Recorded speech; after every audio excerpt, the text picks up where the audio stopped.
प्रणमामि हरिप्रिय। जय श्री कृष्ण चैतन्य प्रभु नित्यानंद, श्री अद्वैत गदाधर श्रीवासादि गौर भक्त वृंद। हरे कृष्णा कृष्ण कृष्ण हरे हरे, हरे राम राम राम हरे हरे। ओम नमो भगवते वासुदेवाय, ओम नमो भगवते वासुदेवाय, ओम नमो भगवते वासुदेवाय। हरे कृष्णा। तो सभी भक्तों का स्वागत है। आज हम श्लोक संख्या 10 श्रीमद् भागवतम का चर्चा करेंगे।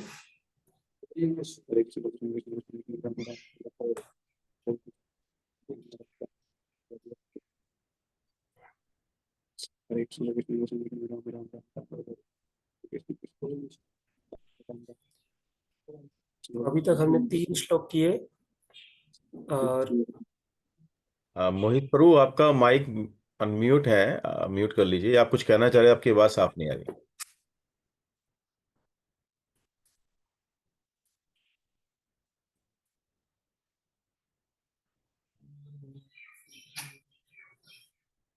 तो ये श्लोक है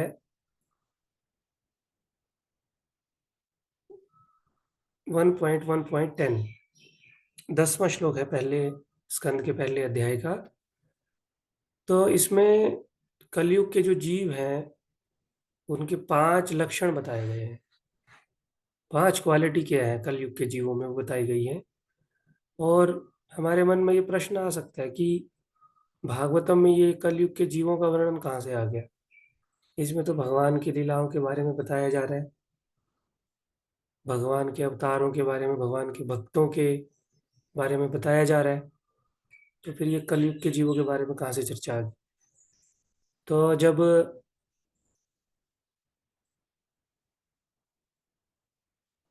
सुखदेव गोस्वामी से जब सुखदेव गोस्वामी से बहुत सारे ऋषियों ने, सौनक आदि ऋषियों ने जब प्रश्न किए, तो उनमें एक प्रश्न किया कि जीवों के कल्याण के लिए सबसे मुख्य चीज क्या होगी। तो तब ऋषियों को लगा कि सुखदेव गोस्वामी शायद पूरा जो वैदिक शास्त्र है उसका वर्णन प्रारंभ कर देंगे और वेद का अध्ययन हमसे सबसे कराएंगे। तो इसलिए उन्होंने ये सुखदेव गोस्वामी को पहले ही हिंट दे दिया कि अभी कलयुग का प्रारंभ हो गया है और कलयुग के प्रारंभ में ऐसे लोग होंगे जो पूरे वैदिक शास्त्रों को समझ ही नहीं पाएंगे, उनका इतना बुद्धि ही नहीं होगा। इसलिए आप हमें शॉर्ट में बताइए। शॉर्ट में करके फिर उन्होंने श्रीमद् भागवतम को बताया। तो फिर सौनक आदि ऋषि जो है वो सुखदेव गोस्वामी के साथ जब बैठे हैं तब वो बता रहे हैं कि कलयुग के जीव जो है वो पूरे शास्त्रों को, वैदिक शास्त्रों को नहीं समझ सकते। क्यों? क्योंकि उनके पास गुण नहीं है। उनके पास 5 प्रकार के ये अवगुण है एक तरह से। तो इसलिए ये श्लोक आया। फिर सौनक आदि ऋषि जो है वो सुखदेव गोस्वामी को बता रहे हैं कि जो जीव होंगे वो कलयुग में कैसे होंगे, इसलिए आप हमें वेदों का सार बताइए बस। तो हम लोग श्लोक शुरू करते हैं। प्रायेण अल्प आयुषा सभ्या, मेरे पीछे दोहरा देने का प्रयास कीजिए। प्रायेण अल्पायुष सभ्य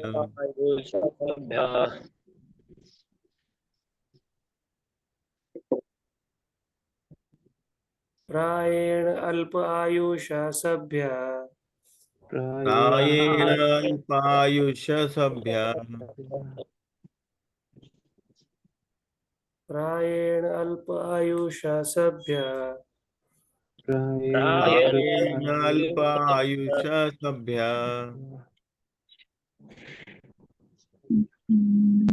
कलौ अस्मिन् युगे जना, कलोऽस्मिन् युगे जना कलौ अस्मिन् युगे जना, कलो कलोऽस्मिन् अस्मिन् युगे जना। युगे जनः।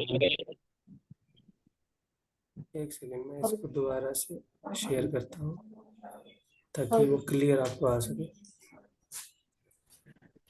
प्रायेण अल्पायुषु सभ्य प्रायेण अल्पायुष्सभ्यः आयुष्यभ्यः कलवस्मिन् युगे जना कलोऽस्मिन् युगे कलयुगे जनः। जना। मन्दासुमन्दमतयो मन्दमतयो मन्दसुमतिमतयः हरे कृष्ण हरे राम हरे राम राम राम हरे हरे हरे कृष्ण कृष्ण हरे हरे राम राम राम राम हरे हरे कृष्ण हरे हरे मन्दासुमन्दमतयो मन्दसुमन्दमतयो मन्दभाग्या हि उपाद्रतः मन्दभाग्या हि उपद्रुता। मन्दभाग्या हि उपद्रुता। मन्दभाग्यः प्रायेण अल्प आयुषः सभ्य प्रायेण प्रायेण अल्पायुष्सभ्यः आयुष्यभ्यः कलौ अस्मिन् युगे जनः कलवस्मिन् युगे कलोऽस्मिन् जना। युगे जनः। मन्दासुमन्दमतयो मन्दसुमन्दमतयो मन्दसुमतिमतयो मन्दभाग्या हि उपाद्रुतः मन्दभाग्यः मन्दभाग्या हि उपद्रुता। कोशिश कीजिए। प्रायेण अल्प आयुष सभ्य कलावस्मिन् युगे जना। मंदासु मंदमतयो मंदभाग्या हि उपद्रुता। हरे कृष्ण। प्रायेणल्पायुष्सभ्या कलोऽस्मिन् युगे जना मन्दासु मन्मतयो मन्दभाग्या हि उपद्रुता। हरे कृष्ण। हरे कृष्ण। प्रायेण अल्पायुष्यभ्यः कलोऽस्मिन् युगे जनाः मन्दासु मन्दमत्य मन्दभाग्या हि उपद्रुताः। हरे कृष्ण। हरे कृष्ण प्रायेणल्पायुषः सभ्य कलावस्मिन् युगे जनाः मन्दाः सुमन्दमतयो मन्दभाग्या ह्युपाधृतः हरे कृष्ण हरे कृष्ण प्रभु जी। प्रायेण अल्पयुत्सभ्या कला अस्मिन् युगे जना मंदा समुद्रमत्यो मंदभाग्य ही अपहुदता। हरे कृष्ण। हरे कृष्ण। उपाद्रुतः प्रायेणाल्पायुष्सभ्यः कलो अस्मिन् युगे जना मन्दसुमन्तः मन्दभाग्या हि उपद्रुता। हरे कृष्ण। हरे कृष्ण प्रभु प्राण अल्पायेषु सभ्या कला अस्मिन् युगे जना मंद सुमंद मतयो मंद भाग्य हि उपद्रुता।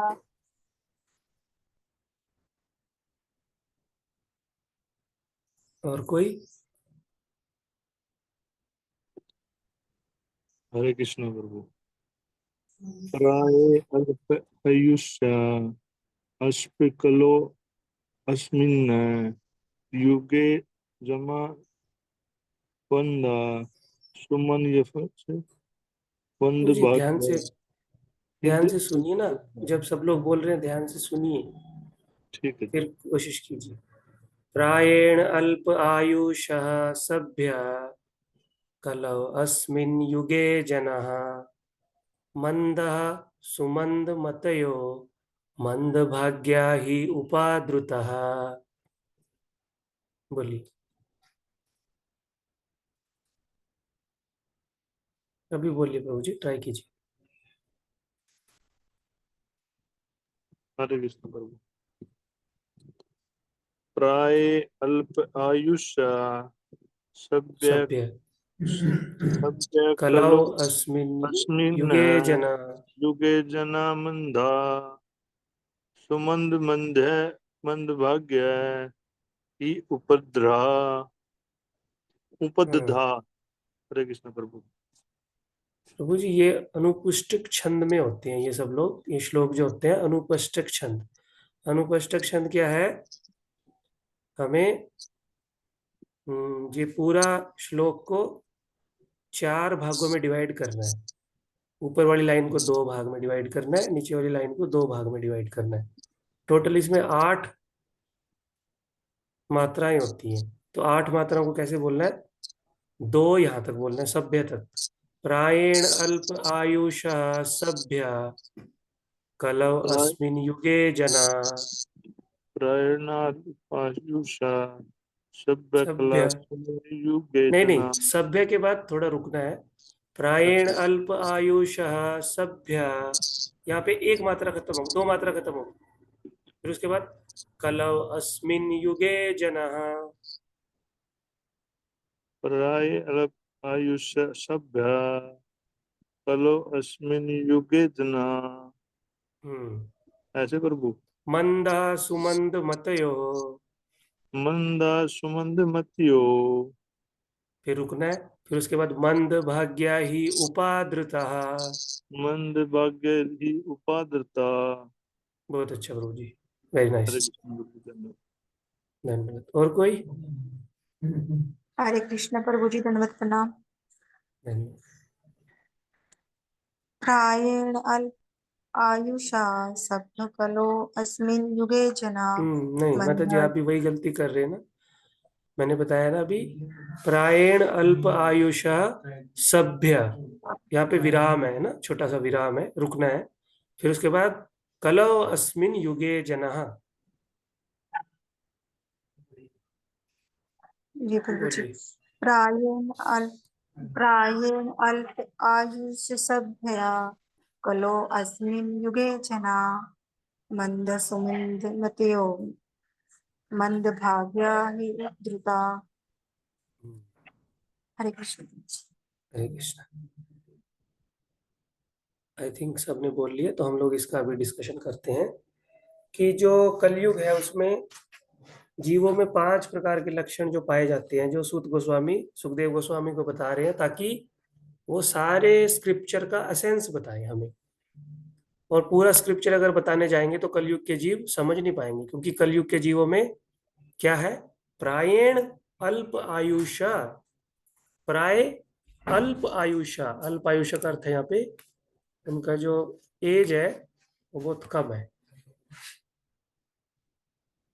एक गुण ये है, गुण कहेंगे अवगुण कहेंगे इसको, आप देख लीजिए। प्रायेण अल्प आयुषा, आयु यानी जीवन, अल्प यानी न्यून, सभ्य विद्वत समाज का सदस्य, कलो अस्मिन युगे जना, कलयुग में, यहाँ पर इस कलयुग में, इस युग में, जना जनता, कलयुग की जो जनता होगी प्राय उसकी एज जो है वो बहुत कम होगी। पहला अवगुण है। 5 अवगुण इसमें बताए गए हैं। उसके बाद मंदा सुमंद मतयो मंद भाग्या उपाद्रुता। मंदा का अर्थ क्या है? कि कलयुग के जीव जो है वो हमेशा अज्ञानता में रहेंगे, इग्नोरेंस में रहेंगे। मंदा का अर्थ है इग्नोरेंस, अज्ञानता, अंधकार में रहेंगे। सुमंद मतयो, अपने आप तो अंधकार में रहेंगे ही, लेकिन कोई लोग जो उनसे भी ज्यादा अज्ञानता में होंगे वो लोग उनको गाइड करेंगे, उनकी गाइडेंस में वो चलेंगे। जैसे भागवतम में एक श्लोक आता ना, नते विदु स्वार्थ गतिम ही विष्णु दुराशया ये बहिरर्थ मानिना अंधा यथा अंधे उपनीयमाना ते अपि स्तन्याम उरुदाम निबद्धा।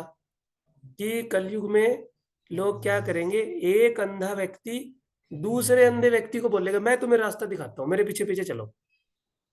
एक अज्ञानता में डूबा हुआ व्यक्ति दूसरे व्यक्ति को बोलेगा मैं तुम्हें ज्ञान का रास्ता दिखाता हूं। तो उसको बोलते हैं सुमंद मतयो। मंद यानी हम लोग तो अज्ञानता में हैं, कलयुग के लोग तो अज्ञानता में हैं, लेकिन वो किसकी गाइडेंस में रहेंगे? जो उनसे भी ज्यादा अज्ञान लोग हैं उनकी गाइडेंस में रहेंगे, उसको बोलते हैं सुमंद मतयो। उसके बाद यहाँ पे दूसरा हो गया मंदा, तीसरा हो गया सुमंदमत्यो, चौथा मंद भाग्य। अगर किसी को अच्छे उसके कर्मों के कारण, अच्छे भाग्य के कारण अच्छी गाइडेंस मिल भी गई, अच्छे गुरु मिल गए, उसको अच्छा एसोसिएशन मिल भी गया, फिर भी वो उसका लाभ नहीं उठा पाएगा, इसको बोलते हैं मंद भाग्य। उनका भाग्य नहीं है, भाग्य से उनके पास सब चीज अच्छी आ रही है, लेकिन फिर भी वो उसको लाभ नहीं उठा पाएंगे, अभागे रह जाएंगे, फिर भी सारी चीज होते हुए भी अभागे रह जाएंगे, उसको बोलते हैं मंद भाग्य। और पांचवा है उपाद्रुता, हमेशा विचलित रहेंगे, हमेशा उनका माइंड जो है वो डाइवर्ट रहेगा, हमेशा एंजाइटी में रहेंगे, हमेशा टेंशन में रहेंगे, हमेशा परेशानी में रहेंगे, उनको समझ नहीं आएगा क्या ठीक है क्या गलत है क्या करना है। जैसे कोई भक्त है, पहले उनको लगेगा कि हम लोग तो संसार में बहुत दुखी हैं, भगवान का नाम लेना चाहिए, चलो भगवान का नाम ले लेते हैं। फिर वो जब भगवान का नाम लेंगे, दीक्षा लेंगे, गुरु का आश्रय लेंगे, कुछ सेवा करना शुरू कर देंगे, फिर थोड़े टाइम में फिर विचलित हो जाएंगे, अरे मैं तो ज्यादा ही सेवा कर रहा हूँ, मैं अपनी फैमिली को टाइम नहीं दे पा रहा, अपने बच्चों को टाइम नहीं दे पा रहा, अपनी जॉब में मैं वीक पड़ रहा हूँ, अपने बिजनेस को ज्यादा टाइम नहीं दे पा रहा, अरे मेरे रिलेटिव भी मेरे को पूछते हैं तुम क्या भक्ति कर रहे हो, तुम तो अब हमें टाइम ही नहीं दे रहे, मैं अपने शरीर को नहीं टाइम दे पा रहा, अपने लिए टाइम नहीं निकाल पा रहा, अपने हेल्थ को ध्यान नहीं रख पा रहा। ऐसे करके उसको अलग अलग टाइम में अलग अलग प्रकार का विचार, कभी उसका ईगो, कभी उसका अटैचमेंट, कभी उसका दूसरों के प्रति अट्रैक्शन, ये सब चीजें उसको हमेशा विचलित करती रहेंगी, कभी भी वो अपने डिटर्मिनेशन में फिक्स नहीं होता, कलयुग का जीव। इसको बोलते हैं उपाद्रुता। कलयुग के जीव सुबह एक प्लानिंग बनाएंगे, 3 दिन वो प्लानिंग को करेंगे, चौथे दिन उनका प्लानिंग चेंज हो जाएगा। सुबह एक प्लानिंग बनाएंगे, शाम को वो प्लानिंग चेंज हो जाएगा, शाम को एक प्लानिंग बनाएंगे, सुबह वो चेंज हो जाएगा, है ना। उसको बोलते हैं उपाद्रुता।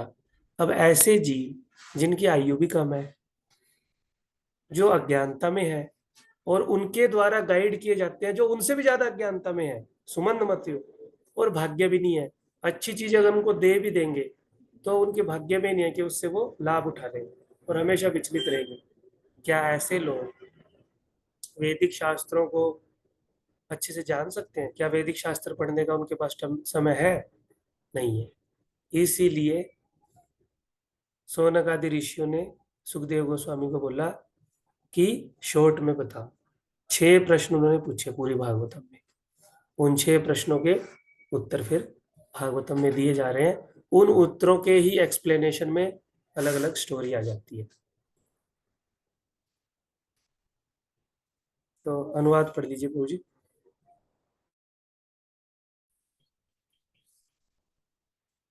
हरे कृष्ण। प्रायण अल्पायुष, अल्पायुष यानी कलयुग में मैक्सिमम एज कितनी है? 100। उससे पीछे वाले में कितनी थी? 1000। उससे पीछे वाले में 10,000। उससे पीछे वाले में 1,00,000। सतयुग में 1,00,000, और त्रेता युग में 10,000, द्वापर युग में 1,000, और कल युग में मैक्सिमम एज है 100 वर्ष, 100। तात्पर्य पढ़ना ना प्रभु। हाँ जी, अनुवाद अनुवाद। हे विद्वान, कली के इस लोह युग में मनुष्यों की आयु कम है, वे झगड़ालू, आलसी, पथभ्रष्ट, अभागे होते हैं तथा साथ ही साथ सदैव विचलित रहते हैं।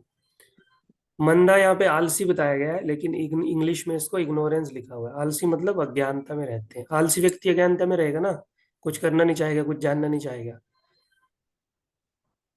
ठीक है। और सुमंद मतलब पथभ्रष्ट, जो और भी ज्यादा विचलित लोग हैं उन्हीं का अनुगमन करेंगे, वो अपने पथ से हमेशा भटके रहेंगे और ज्यादा डार्कनेस में जाएंगे। इसको बोलते हैं सुमंद मती। मंद भाग्य तो ठीक है, अभागा लिखा हुआ है, उपाद्रुता भी लिखा हुआ है, विचलित। ठीक है प्रभु जी, किसी का कुछ प्रश्न है इसमें? हमारा जो अनुवाद हमने डिस्कस किया। हाँ, अनंत माता जी। हरे कृष्ण प्रभु। प्रभु ये जो आपने अभी बताए हैं 5 गुण, इसमें जो फोर्थ है उससे कैसे, मतलब कैसे सोल्व किया जा सकता है उसको, उसका क्या? मंदभाग्य हमारा वही है, भागवतम में इसका भी आंसर दिया गया कि सारी चीजों का सलूशन एक ही है। हमें भगवान का कथा सुननी चाहिए। जैसे मैं आपको बताता हूँ, जब देवताओं को ये पता लगा कि हिरण्यकशिपु और हिरण्याक्ष ने जो जन्म ले लिया है, और जन्म लेने के बाद वो पूरे ब्रह्मांड को सताने लगे, तो फिर ब्रह्मा जी आए उनके पास। और ब्रह्मा जी ने आके उनको कोई सोल्यूशन नहीं दिया। ब्रह्मा जी उनको आके कथा सुनाने लगे। क्या कथा सुनाने लगे? कि हिरण्याक्ष और हिरण्यकशिपु का जन्म कैसे हुआ, क्या स्टोरी है इसके पीछे, कैसे चार कुमार जो है वो भगवान के धाम में गए वैकुंठ में, वहां पे जय और विजय ने उनको रोक लिया और फिर उन्होंने उनको श्राप दे दिया, और फिर भगवान आए बीच में, भगवान प्रकट हुए और भगवान ने उन चार कुमारों से क्षमा मांगी। फिर भगवान ने कहा कि तुमने इनको जो दंड दिया है वो मेरी परमिशन से ही हुआ, ऐसे करके पूरे फिर आध्यात्मिक जगत के बारे में वर्णन कर रहे हैं ब्रह्मा जी। और अंत में बोल रहे हैं कि हम लोगों को धैर्य रखना चाहिए और भगवान से प्रार्थना करनी चाहिए। देवता तो गए हैं ब्रह्मा जी के पास अपनी समस्या लेके कि हमारे पास इतनी बड़ी समस्या है, लेकिन कई दिनों तक ब्रह्मा जी उनको भगवान की कथा सुनाते रहे। और भगवान की कथा को सुन के वो बहुत अपने आप को भाग्यवान अनुभव कर रहे थे। बहुत अपने आप को ब्लिसफुल, ब्लिसफुल क्या बोलेंगे, आनंद में अपने आप को अनुभव कर रहे थे। तो प्रभुपाद जी वहां पे लिख रहे हैं तात्पर्य में कि देखिए कलयुग में जो हमारा जो वातावरण है, कलयुग में जो हमारी स्थिति है, वो बहुत बहुत कष्ट में है। हमारा भाग्य भी इतना अच्छा नहीं है, हमारी स्थिति भी इतनी अच्छी नहीं है। हमें हमेशा परेशानियां हैं, फिजिकली, हमारे शरीर से, एटमॉस्फेयर से, नेचर से, बहुत सारे समस्या हैं कलयुग में। तो प्रभुपाद जी बोले लेकिन इन समस्या का एक ही समाधान है, हमें भगवान के बारे में श्रवण करते रहना चाहिए।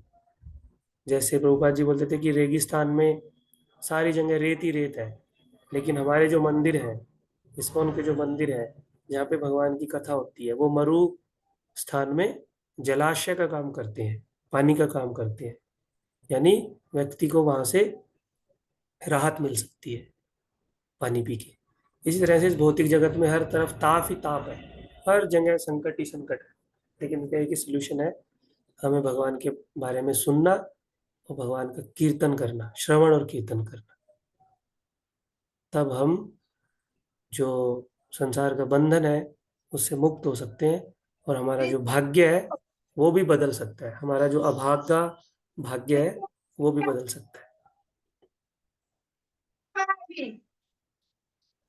जी ठीक है प्रभु माता जी। जी।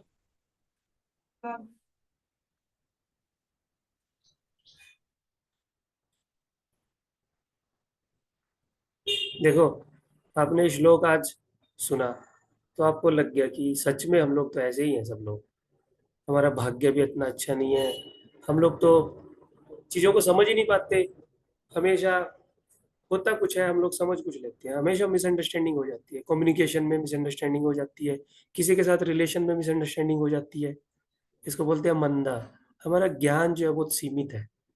और जब हम ये सब चीजें सुनेंगे ना, तो हम अपने आप को विनम्रता से अप्रोच करेंगे गुरु के सामने, भगवान के सामने, भगवान के भक्तों के सामने विनम्र भाव से हम लोग प्रार्थना करके उनके साथ डीलिंग करेंगे। नहीं तो हम लोग पफड अप हो जाते हैं ना। हम लोग मटेरियल एटमॉस्फेयर ऐसा है कि व्यक्ति को हमेशा पफड अप कर देता है, हमेशा उसको फुला देता है। मैं इतना डिग्री लिया है, मैंने इतना पढ़ाई की है, मेरे अकाउंट में इतने पैसे हैं, हमारे पास ये गाड़ी है, हमारे पास ऐसा घर है, हम लोग इस सिटी में रहते हैं, हम लोग दिखने में इतने सुंदर है, हमारी हाइट इतनी है, हमारा रंग गोरा है, हमारा कास्ट ऊंचा है। ये सब आदमी को पफड अप करके रखता है हमेशा। और भागवतम क्या कह रहा है? मंद अज्ञान में है कलयुग के लोग, तो कैसे समझेंगे वो भगवान की कथाओं को? इसलिए भगवान की कथा सुनने से, भागवतम का श्रवण करने से हम लोग अपने आप को ऑब्जर्व करते हैं और फिर भगवान से विनम्र भाव से प्रार्थना करते हैं। जिससे हम आध्यात्मिक जीवन में उन्नति कर सकते हैं। और आध्यात्मिक जीवन में उन्नति करने का अर्थ है कि हमने अपना भाग्य को बदल दिया।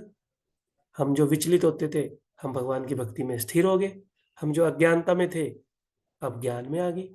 हमारी आयु ठीक है, कम है, लेकिन हो सकता है कि हम शरीर त्यागने के बाद एक नित्य जीवन में चले जाएं, जहाँ पे जन्म मृत्यु है ही नहीं, भगवान के धाम में चले जाएं।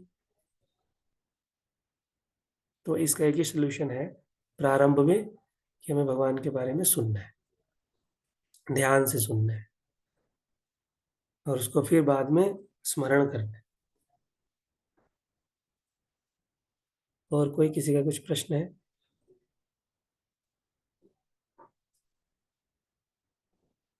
हाँ, सुंदरम को कुछ बोल रहे हैं? नहीं प्रभु जी, बोलिए ना, वो मैं श्लोक पर। अच्छा, कोई और बोलना चाहेंगे श्लोक, जिन्होंने नहीं बोला? हरे कृष्ण प्रभु जी, दंडवत प्रणाम। धन्यवाद। प्राणेन अल्प आयुष सभ्य कलो अस्मिन् युगे जना मंद सुमंद मातयो मंद भाग्य उपद्रिता। हरे कृष्ण। उपाद्रुता, द पे उ की मात्रा है ना, उपाद्रुता। हरे कृष्ण प्रभु जी। प्रायेण अल्पायुष्यभ्य कलस्मिन् युगे जना मंद सुमंद मतयो मंदभाग्या हि उपाद्रुता।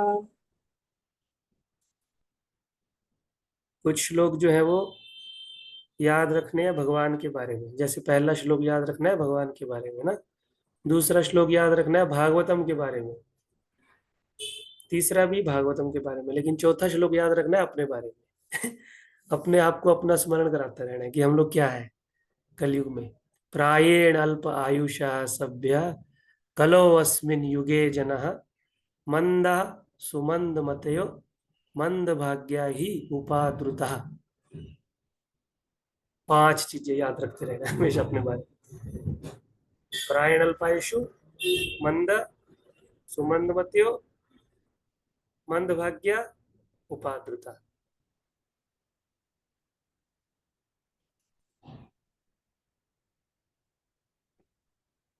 प्रभुपाद जी जब एक बार, भक्ति सिद्धांत महाराज जी जब राधा कुंड में एक बार आए, तो सब लोग सोच रहे थे कि भगवान कृष्ण और राधा की कुछ मधुरमय कथाएं सुनाएंगे भक्ति सिद्धांत महाराज। तो लेकिन राधा कुंड पे भी, और शायद राधा अष्टमी का ही समय था तब, भक्ति सिद्धांत महाराज सबको उनकी स्थिति बताने लगे कि आप लोग कैसे हैं, कलयुग के जीव कैसे हैं, हमारा स्थिति क्या है। तो सब लोग शौक हो गए कि भक्ति सिद्धांत महाराज ये सब क्या बोल रहे हैं राधा अष्टमी के दिन, उनको कुछ मधुर कथाएं सुनानी चाहिए। तो बाद में भक्ति सिद्धांत महाराज बोले कि भगवान की ये लीला सुनने का अभी हमारा स्तर नहीं है, अब हमारी स्थिति नहीं है। तो इसी तरह से सॉरी, आज तो पांडव निर्जला एकादशी है, हमें एकादशी के बारे में जानना चाहिए, पांडवों की कुछ कथा के बारे में जानना चाहिए, कुछ मधुर लीला भगवान की स्मरण करनी चाहिए। लेकिन बाय चांस ये श्लोक आ गया।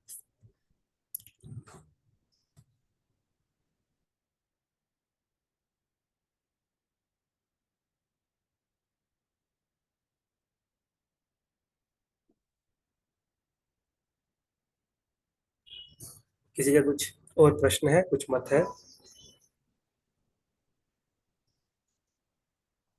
नहीं तो आज हम लोग यहीं पे समाप्त करते हैं।